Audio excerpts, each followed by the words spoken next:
Ողջույն, մենք խոսում ենք այն ամենի մասին, ինչը ձեզ հետաքրքիր է։ Մեր շրջապատում կան մարդիկ, ովքեր հայտնի են եւ իրենցից ներկայացնում են հեղինակություն։ Ոմանք նրանց հարգում են, ոմանք էլ նրանցից վախենում։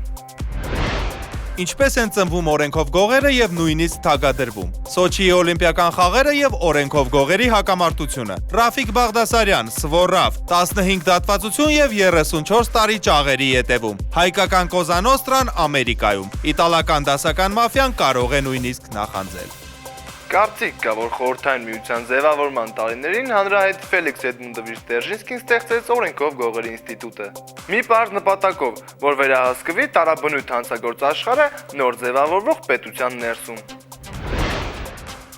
Ավանդաբար օրենքով գող կարող են կարգվել միայն նրանք, ովքեր ունեն դատվածություն, հանցագործ աշխարհում բավարար հեղինակություն եւ նրանք թագադրվում են մյուս օրենքով գողերի կողմից։ Օրենքով գողը չպետք է ունենա մշտական կապեր կանանց եւ պետական մարմինների հետ։ Վերջին շրջանում սակայն դիտվում են որոշակի շեղումներ։ Թագադրում են դատվածություն չունեցող մարդկանց, նույնիսկ գումարի դիմաց։ Նման գողերը կոչվում են նարինջներ։ Օրենքով գողերը բոլոր կարևոր խնդիրները լուծում են սխոդկայի ժամանակ։ Նրանք ձգտում են հսկողություն սահմանել կալանավայրի վրա, ինչպես նրանց դիմելով, այնպես էլ կաշառելով կամ սպառնալով։ Օրենքով գողերը միասնական խմբավորում չեն կազմում։ Ընդհակառակը, նրանց միջև մշտական պայքար է գնում իշխանության համար։ Նրանց միավորող հիմնական ուժը իշխանությանը չենթարկվելն է։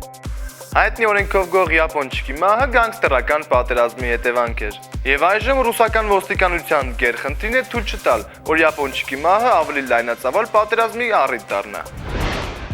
Հանցագործ աշխարհում հայտնի 69-ամյա Վյաչեսլավ Իվանկովը ստացավ Յապոնչիկ մականունը, որովհետև նրա աչքերը նման էին ճապոնացիների աչքերին։ Մեկ այլ վարկածով ժառանգել է մեկ այլ հանցավոր հեղինակություն Միշա Յապոնչիկի անունը։ Գողական գործունեությունը սկսել է 1960-ական թվականներին Մոնղոլի Գենադի Կորկովի մոտ, ով դրամաշորթությամբ էր զբաղվում։ Իրենց պահանջները չկատարողների կանանց ու աղջիկներին նրա մարդիկ անտառում կախում էին ծառերից։ 1964 թվականին Յապոնչիկը օրենքով գող հռչակվեց։ 6 անգամ դատապարտված լինելուց հետո 2005 թվականին ուղարկվում է Ռուսաստան, որտեղ սկսվում է նրա դատավարությունը Թուրքիայի 2 քաղաքացու սպանության եւ երրորդի անհետացման մեջ մեղադրանքով։ Հուլիսի 18-ին Մոսկվայի քաղաքային դատարանն արդարացրեց Յապոնչիկին։ Վկաները, որոնց մեջ նաեւ ոստիկաններ կային, ասացին, որ առաջին անգամ են տեսնում Յապոնչիկին։ Գողը որոշում է, որ սա իր վերջին դատավարությունն է լինելու եւ փորձում է հեռու մնալ հանցավոր գործերից։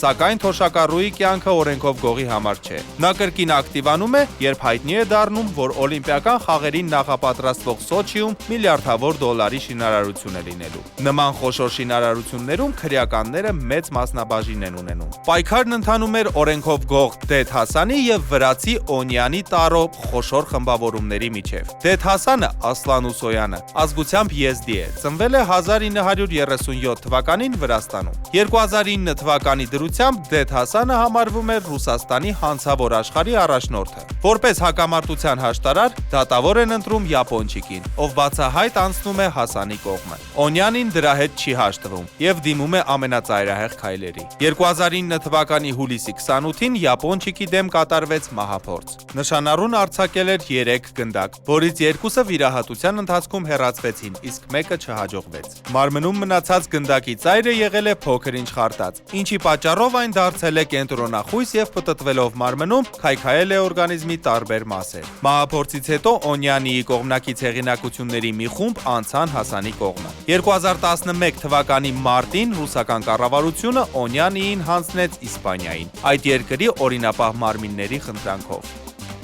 Նրանցից շատ քչերին է հաջողվում ապրել մինչև ծերություն եւ նրանցից շատ քչերն են մահանում իրենց մահով։ Օրենքով գողերի կյանքի ավարտը կանխորոշված է ընտրված ուղիով։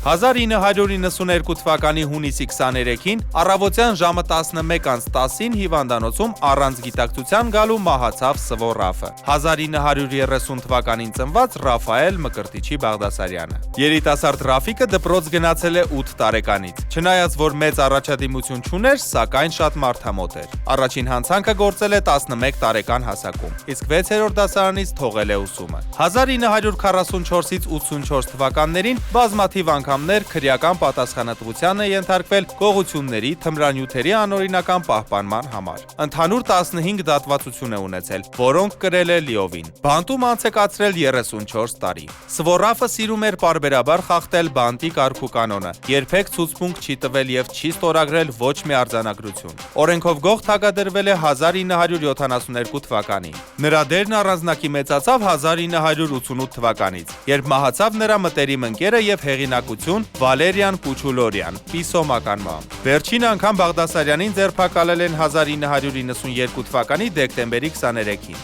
Այդ օրը ոստիկանները մտան մոսկովյան Մինսկ հյուրանոցի 621 համարի սենյակ եւ հայ գողի ու նրա ադրբեջանցի ընկերոջ մոտ հայտնաբերեցին 9 մմ տրամագծով այգրան ատրճանակ։ Այս զենքը արտադրվել է սահմանափակ քանակությամբ եւ երազանք էր վարձու մարդասպանների եւ ահաբեկիչների համար։ Հատուկ թաղանթով պատված լինելու շնորհիվ այգրան ատրճանակի վրա մատնահետքեր չէր մնում։ Որպեսզի Բաղդասարյանի կապը արտաքին աշխարհի հետ լիովին կտրվի, նրան անմիջապես տանում են Լեֆորտովոյի անվտանգության նախարարության քննչական մեկուսարան։ Հունիսի 18-ին Բաղդասարյանի վիճակը վատացավ եւ նրան տեղափոխեցին հիվանդանոց։ 23-ին նա մահացավ, այդպես էլ գիտակցության չգալով։ Մեկ այլ օրենքով գող Մայիս Կարապետյանը ծնվել է Կիրովականում։ Վերջին տարիներին ապրել է Մոսկվայում։ Որոշ տվյալներով Մայիսը մասնագիտացած էր թմրանյութերի վաճառքի մեջ եւ նույնիսկ վերահսկում էր Հյուսիսային Ամերիկայից Հոլանդիա տարվող դեղը։ 2001 թվականի հուլիսին կեսգիշերին մոտ Կարապետյանը իր թիկնապահի հետ միասին դուրս են գալիս ռեստորանից եւ քայլում են դեպի մեքենա։ Երբ մթության միջից մի երիտասարդ մոտենում է Մայիսին, ատրճանակը պահում նրա վրա եւ կրակում։ Մինչ թիկնապահը վազում է մեքենայից զենք վերցնելու, նա վերջնական հարվածն է հասցնում եւ փախուստի դիմում։ Մայիսը բավականին հայտնի էր թե Հայաստանում եւ թե Ռուսաստանում։ Առաջին անգամ դատվել է 15 տարեկան հասակում, գողության, հետագայում նաեւ թմրավաճառքի համար։ Նրան թագադրել են տարիքով ավելի մեծ հայ օրենքով գողերը, հուսալով, որ իրենցից հետո արժանի հետնորդ են թողնում։ Երբ Հայաստանում սկսվեց օրենքով գողերի մասսայական արտագաղթ, ոմանք գնացին Ռուսաստան, ոմանք էլ Ամերիկա, լքելով իրենց հայրենիքը։ Բայց արդյոք օրենքով գողերն ունեն հայրենիք, թե ամեն դեպքում նրանց հայրենիքը հենց կալանավարն է։ Ծնունդով գյումրեցի Ռուբեն Սարգսյանը 1980-ականներին համարվում էր Մոսկվայի ամենահայտնի քրեական հեղինակություններից մեկը։ Նրան համարում էին անհավանական խելացի, որի շնորհիվ էլ վաստակել էր պրոֆեսոր մականունը։ Սարգսյանը հիմնականում զբաղվել է մեքենայություններով եւ նախընտրում էր բռնություն չպարունակող հանցագործություններ։ Պաշտոնապես նա Սպարտակ ընկերությունում զբաղեցնում էր շախմատի մարզչի պաշտոնը։ Ի դեպ, Ռուբեն Սարգսյանը Յապոնչիկից հետո եղել է Կալինա Նիկոֆորովայի ամուսինը։ Կալինան Մոսկվայում հայտնի այսպես կոչված ցեխավիկ էր։ Կալինայի որդու Վիկտոր Նիկոֆորովի հետ Ռուբենը ակտիվ մասնակցություն է ունեցել իր կնոջ ստվերային բիզնեսում։ 1988 թվականի փետրվարի 26-ին Ռուբեն Սարգսյանը կազմակերպեց կնոջ թաղումը Երևանի կենտրոնական գերեզմանատանը։ Թաղմանը մասնակցել են մի քանի օրենքով գողեր, այդ թվում Լևոն Մխիթարյանը, Լյովա Կրոպոտկինսկի մականունով, Ալիմջան Տախտախունովը, Տայվանչիկ մականունով եւ Սվորաֆը։ Դրանից հետո Սարգսյանի մասին ոչինչ հայտնի չէ։ Նա ապրել է Մոսկվայի հանգիստ թաղամասերից մեկում։ 1990-ականներին օրենքով գողերի ցանկում նրա անունը արդեն չի եղել։ Ամերիկյան իշխանությունները բացահայտել են հայկական հանցավոր մի խմբավորում, որը միլիոնավոր դոլարներ է յուրացրել տարեցների բժշկական օգնություն ցուցաբերելու Medicare դաշնային ծրագրից։ Մանհեթենի դատախազությունը մեղադրանքներ է ներկայացրել հանցավոր խմբի 44 հայազգի անդամների, որոնց մեղադրում են 25 նահանգներում 108 կեղծ կլինիկաների ցանց հիմնելու եւ մոտ 163 միլիոն դոլար յուրացնելու մեջ։ Մանհեթենի դատախազ Փրիդ Բահարարայի խոսքերով խմբավորումը գործում էր Միրզոյան Թերջանյան կազմակերպություն գաղտնանվան տակ։ Խոսքը հանցավոր խմբավորման անդամներ 34-ամյա Դավիթ Միրզոյանի ու 35-ամյա Ռոբերտ Թերջանյանի մասին է։ Օրենքով գող Արմեն Ղազարյանը Պզո մականունով, որին ձերբակալել են Լոս Անջելեսում, առաջին եվրասիական օրենքով գողն է, ում ձերբակալել են Միացյալ Նահանգներում այն պահից հետո, երբ 1995 թվականին ԱՄՆ-ում ձերբակալվել էր Վյաչեսլավ Իվանկովը, յապոնչիկը։ Պզոին մեղադրանք է ներկայացվել այսպես կոչված Ռիկո օրենքի շրջանակներում։ կազմակերպված հանցավոր գործունեություն իրականացնելու համար։ Նրա գործով հետաքննությունը ձգվել է մոտ 1 տարի։ Մինչդեռ ամերիկյան դատախազության տվյալներով հայկական մաֆիան ԱՄՆ-ում հաստատվել է 4 տարի առաջ։ Բահարարան այդ խմբավորումը համեմատել է դասական Կոզա Նոստրայի հետ, հավելելով, որ ապօրինի եկամուտների ծավալով, աշխարհագրական ընդգրկմամբ եւ հավակնությունների մակարդակով իտալական դասական մաֆիան կարող է նախանձել հայկական խմբավորմանը։